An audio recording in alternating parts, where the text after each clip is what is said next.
Hi, I am Adam Smith. I have a few things to say, but I want to first and foremost say something to Rachel that I've been wanting to since the moment I spoke the words.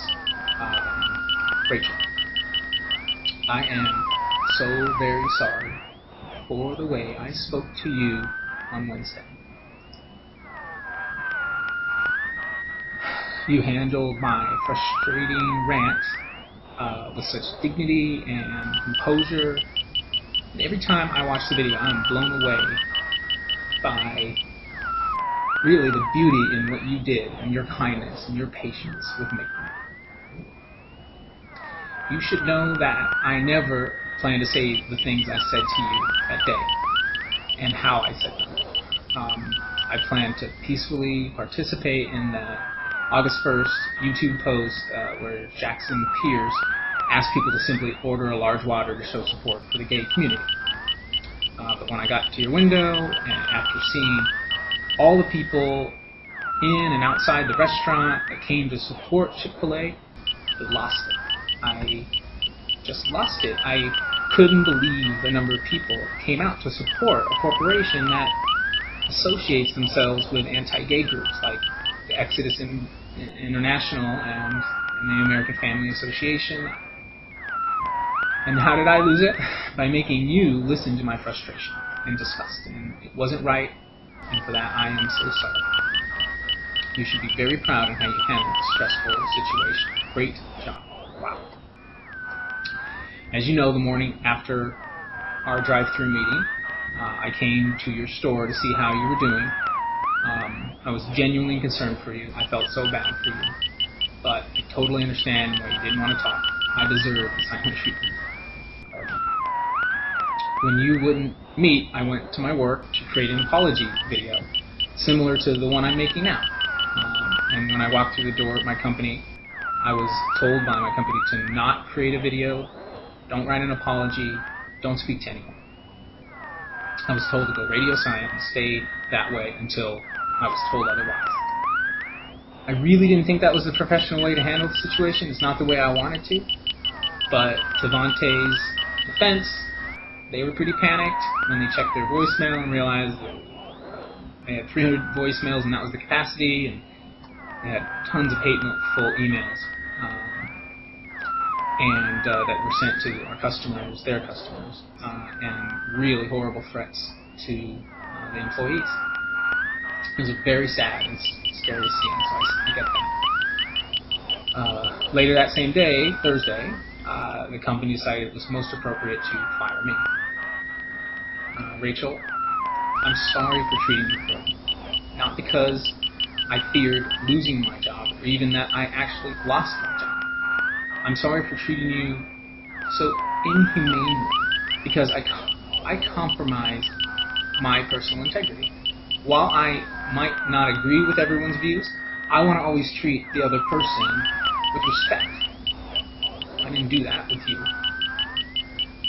And now that I don't have a job, well, I'm free to make the apology I wanted to make in the first place. This needed to be done, and I'm sorry for the circumstances that made this apology so late.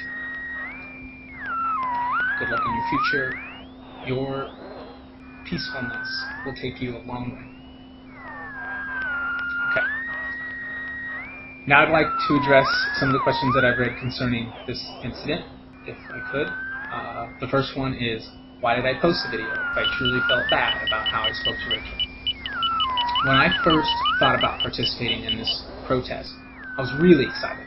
I felt purpose in standing up against Chick-fil-A's funding of anti-human rights groups. I felt like it was the right thing to do, the human thing to do. And after recording the conversation, my enthusiasm in standing up against Chick-fil-A was very high. And in that moment, I decided to post the video. For me, and at that moment, the main goal of supporting the gay community outweighed the collateral damage that Rachel became. And I literally just saw Rachel as collateral damage. I and we have to stop rationalizing our destructive actions this way. We have to start seeing people as people. We aren't ever going to make social progress by personally attacking people. I'm clearly guilty of this. The degree of reaction my video ended up having took me by surprise, obviously. There was a lot of passion expressed and still is being expressed. Part of me is quite discouraged by the threats made to my family and former coworkers. But another part of me is encouraged. If people can get this passionate about a guy being rude to a girl in a drive-thru, how much more passion can we have for our fellow human beings whose basic rights are being threatened by corporations like Chick-fil-A? How much more passion can we channel toward fighting for equal rights for all people, not just straight ones? Alright, second question out of 3. Now, the second question had to do on why I said that I wasn't gay. Okay. No, I'm not in the closet as many comments suggested, but if I were, I'd be very proud to be. The reason why I said that I wasn't gay was because I wanted to convey that you don't have to be gay to be for gay rights. Just because someone is different than me doesn't mean I can't have empathy on their unique struggles. You don't have to be gay to want to help the gay community. I think that's a stigma, and I'm trying to stop that. Lastly, I've read that people suppose the reason why my personal information is readily available on the internet was because I released this information. That is, nothing could be further from the truth. I never intended for my former employee or employer and the University of Arizona to be associated with my personal activism. I never intended to have my personal and financial information be associated with this video. I have a family, a young family. I would never knowingly put them at risk. They're my first responsibility. I really appreciate you listening to this. Again, I'm sorry for the grief that I've caused. And hopefully we can look towards the big picture of what we're trying to do and get done. Thanks for listening.